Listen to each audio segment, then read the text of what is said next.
Hey guys, Tony here, and we're continuing on with our 20 game review of every single game included on the Super NES Classic Edition.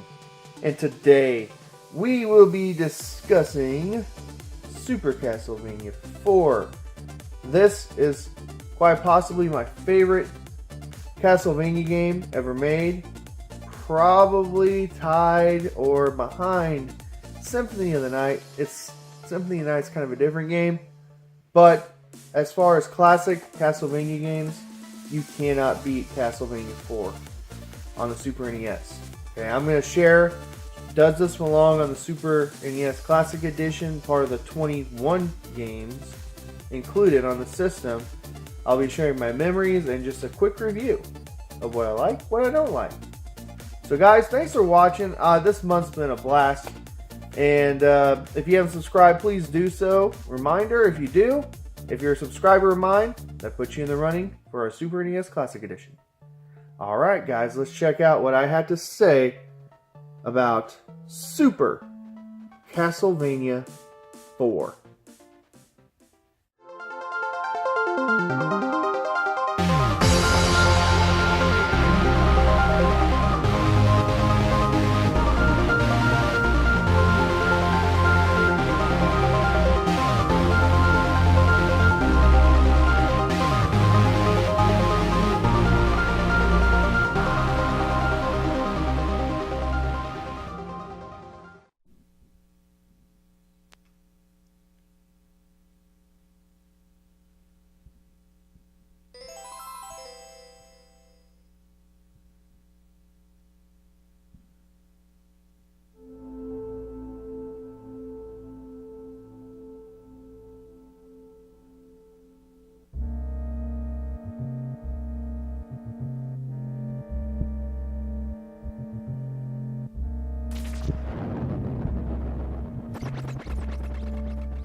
Super Castlevania IV. This game is great. If you have not played this game, you need to do yourself a favor, track it down. If you're into horror games, if you're into games with great atmosphere, if you're into side-scrolling games, this is the game for you. Very, very challenging, but with practice, it's very, very beatable. Now, I did not play this game as a kid that much. This was one of those games where I'd rent for 99 cents for 5 nights at my local video store with 5 to 10 other games and just knock myself out for a week and try a bunch of games out. And I never beat it as a kid. It was too hard for me, but it was still a lot of fun. I enjoyed the atmosphere as a kid. I enjoyed whipping things as a kid, and just overall it was a lot of fun. Now, I was more of a fan of Symphony of the Night when I was in middle school and high school.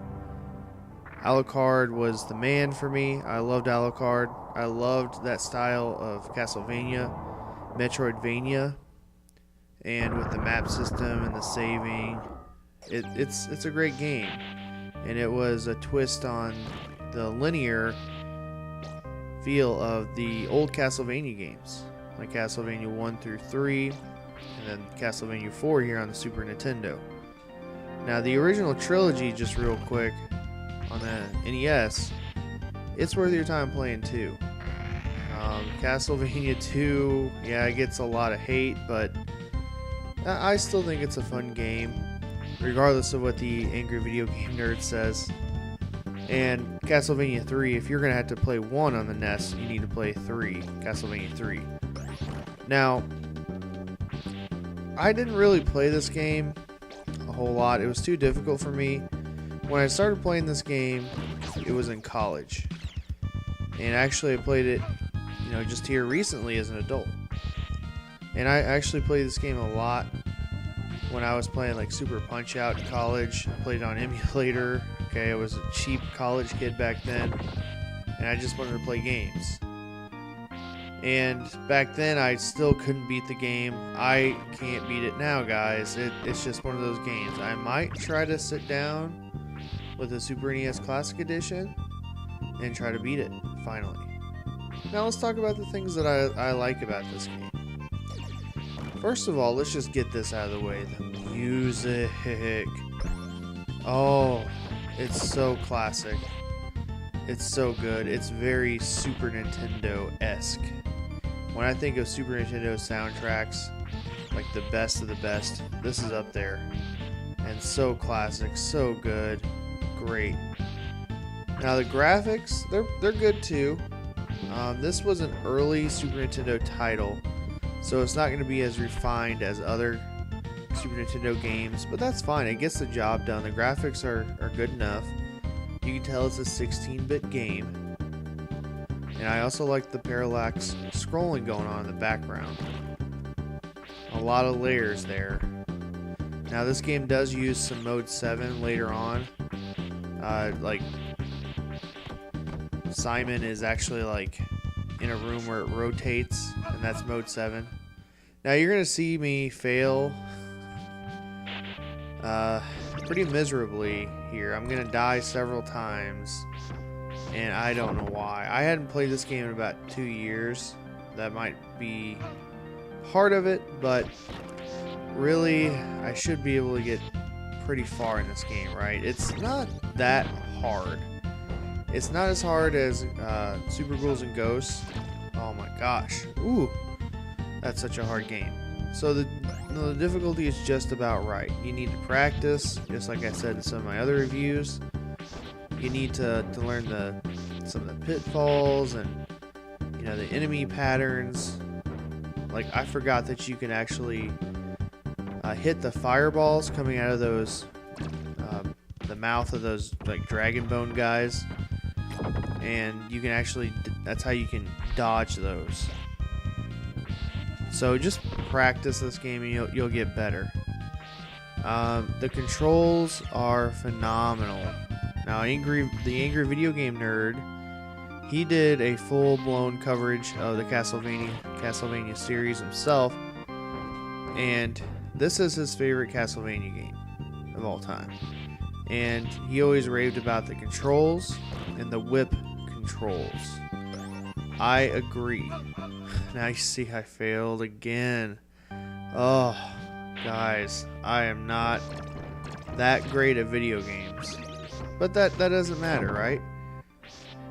As long as you love playing the games, and I mean, honestly, that's all there is to it.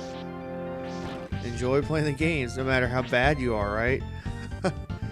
So, yeah, back to Angry Video Game Nerd. He raved about you can whip in all or any direction, and you can also just move very fluidly with the jumping and whatnot.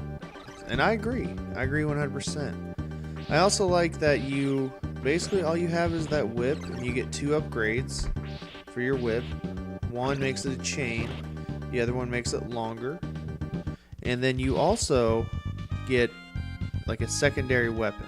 It can be a knife, it can be a like holy water, a stopwatch that'll freeze the enemies, and there's also the axe, and I might be missing 1 or 2, but those are very useful, especially fighting bosses. And when the screen, oh, see, I died again. When the screen is full of enemies, they're very useful. Now you stock those up by hitting the candles, and you'll get a heart that'll replenish your stock of secondary weapons. Also, you get the cross too. I forgot about that. And I also like that the boss battles are very challenging, and it's very rewarding. Once you beat the game, I mean beat a level, beat the game, I guess, and a boss, you feel very rewarded because it was a challenge. It's one of those type of games. Now let's talk, does this game belong on the Super NES Classic Edition? Yes, absolutely. Again, guys, Nintendo just did a great job. They did a phenomenal job with this and picking the right games, except for one.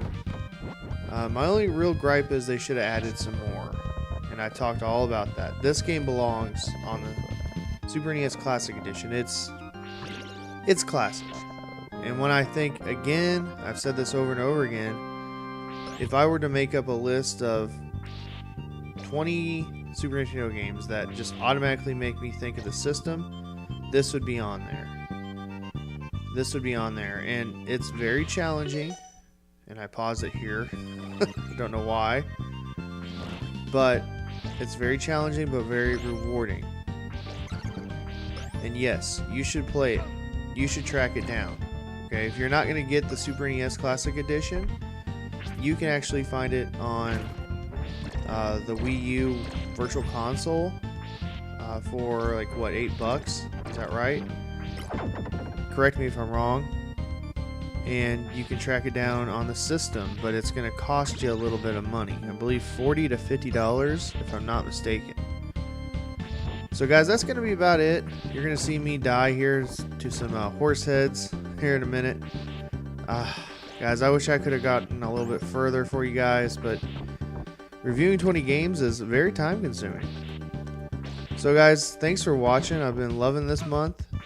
If you have not subscribed to me, please do so. That's going to help your chances of winning a Super NES Classic Edition.